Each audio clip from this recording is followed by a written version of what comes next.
तो hello guys, welcome back to my channel wrestling legends. तो भाई आज का हम लोग का टॉपिक होने वाला है रोमन रेंज और उनकी अनडिस्प्यूटेड चैम्पियनशिप को लेकर कि कैसे रोमन रेंज की चैम्पियनशिप और उनकी अनडिस्प्यूटेड चैम्पियनशिप को लेकर कि कैसे रोमन रेंज की चैम्पियनशिप कि कैसे रोमन रेंज अपनी चैम्पियनशिप को हार सकते हैं, क्या क्या वेज हो सकते हैं उसके, और कौन उनको हरा सकता है। तो ये वीडियो पूरी ही मेरे ओपिनियन पर बेस होगी। वीडियो को लास्ट तक देखना, मज़ा आपको काफ़ी आने वाला है। So without wasting any time, let's begin this video.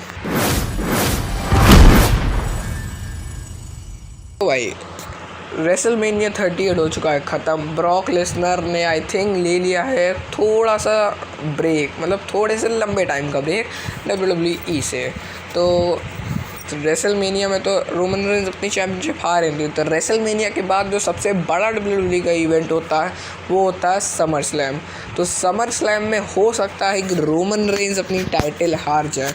उधर उनका opponent may be Drew McIntyre हो सकते हैं, और ड्रू मैकइंटायर एक काफ़ी ज़्यादा अच्छे कंटेंडर होंगे, ओपोनेंट होंगे रोमन रेंज को डिथ्रोन करने के लिए। हमने देखा है ड्रू मैकइंटायर का टाइटल रन जब वो WWE चैम्पियन थे, उन्होंने काफ़ी बड़े बड़े सुपरस्टार्स को हराया है।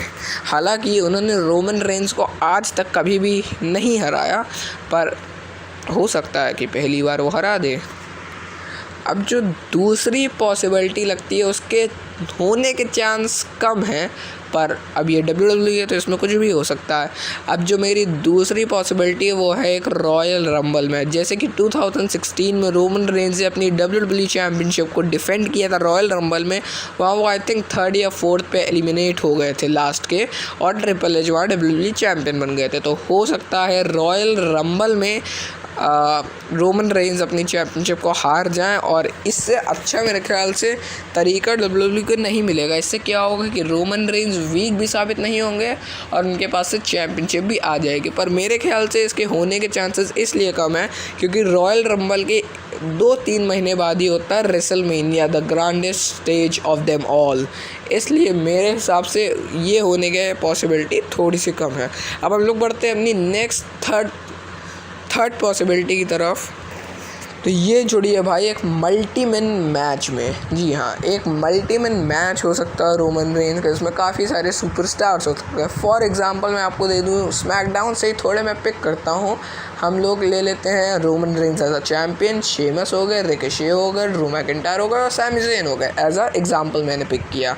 हो सकता है शेमस या फिर ड्रू मैकइंटायर, सैमी ज़ेन या रिकोशे किसी को भी पिन कर दें और बन जाए वो एक न्यू अनडिस्प्यूटेड चैम्पियन।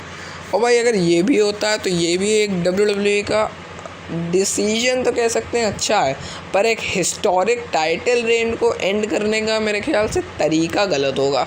इससे रोमन रेंज वीक तो साबित नहीं होंगे, पर इससे फिर क्या ही लगेगा, क्या ही एंडिंग थी। रोमन ने अराउंड 2 साल टाइटल को होल्ड करके रखा हो, ऐसी एंडिंग तो मेरे ख्याल से जो ऑडियंस होगी, यानी कहें जो WWE यूनिवर्स होगा, वो इससे थोड़ा सा शायद से अपसेट हो जाए, और स्पेशली रोमन के फैंस तो मेरे ख्याल से इससे अपसेट होंगे ही। अब भाई हम लोग बात करते हैं हमारी 4th पॉसिबिलिटी के सामने। तो ये तो भाई एक नॉर्मल सी आई थिंक मैं चीज़ बोलूँगा, क्योंकि जो कंटेंडर मैं चुनने वाला हूँ वो है the revolutionary, the visionary Seth freakin Rollins. Seth freakin Rollins को रॉयल रंबल में उनका मैच मिला था, पर मेरे ख्याल से वो उस मैच की कोई भी क्लीन एंडिंग नहीं निकली थी। तो हो सकता है WWE, हो सकता है इसीलिए उधर एक हो सकता है इसीलिए WWE ने वो एंगल दिखाया रॉयल रंबल में, ताकि हम लोग एक रीमैच करा सके सेथ रॉलिंस का। इसलिए मेरे ख्याल से कि ये भी पॉसिबिलिटी हो सकती है रोमन की टाइटल एंड करने को। अब जो मैं नेक्स्ट सुपरस्टार रखूँगा वो है कोडी रोड्स। जी हाँ, हमने देखा है कोडी रोड्स ने आके काफ़ी बार एक तरीके से कह सकते हैं हिंट दिया या फिर काफ़ी बार मांग की है एक वर्ल्ड टाइटल की, और मेरे ख्याल से कोडी रोड्स एक अच्छा ऑप्शन होंगे WWE के पास, क्योंकि अभी अभी वो AEW से आए हैं। उनकी गिमिक AEW में काफ़ी ज़्यादा अच्छी थी। स्टारडस्ट वाली गिमिक इतनी अच्छी नहीं थी जितनी अमेरिकन नाइटमेयर वाली है। तो मेरे ख्याल से कोडी रोड्स भी एक अच्छा ऑप्शन हो सकते हैं WWE के लिए रोमन की टाइटल एंड करवाने को। अब हम लोग करते हैं हमारी 6th एंड फाइनल पॉसिबिलिटी के बारे में। और जिस सुपरस्टार का मैं नाम रखना चाहूँगा, हो सकता है वो लोग आपको थोड़ा शॉकिंग लगे, पर मेरे इतना शॉकिंग नहीं है। वो सुपरस्टार हैं the beast incarnate Brock Lesnar. जी हाँ, बिल्कुल। हो सकता है आने वाले फ्यूचर में ब्रॉक लेसनर अपनी फिर से रिटर्न करें और वो डिथ्रोन कर दें रोमन रेंज को, क्योंकि भाई हमने देखा जब से ब्रॉक ने रिटर्न किए, अगर रॉयल रंबल और एलिमिनेशन चेंबर वाले मैच को हटा दिया जाए तो सिंगल्स मैच में वो ज़्यादातर हार ही रहे हैं।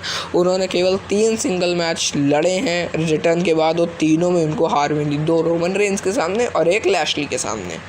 तो मेरे ख्याल से अब हो सकता है ब्रॉक लेसनर अपनाने पुराने वाले लुक में वापस हो, यानी कि जो ओल्ड ब्रॉक लेसनर था, जो बहुत खूंखार ब्रॉक लेसनर था, जिसको कोई भी अच्छा दोस्त नहीं लगता था, वो वाला ब्रॉक लेसनर वापस आए और डिथ्रोन कर दे the tribal chief head of the table को। तो भाई ये थी मेरी प्रेडिक्शन वीडियो। तो आई होप आपको वीडियो अच्छी लगी लाइक कर देना, चैनल पे लाइक कर देना, सब्सक्राइब। मिलता हूँ आपसे आके नेक्स्ट वीडियो के अंदर काफ़ी ज़्यादा जल्दी। Till then bye bye, take care, जय हिंद।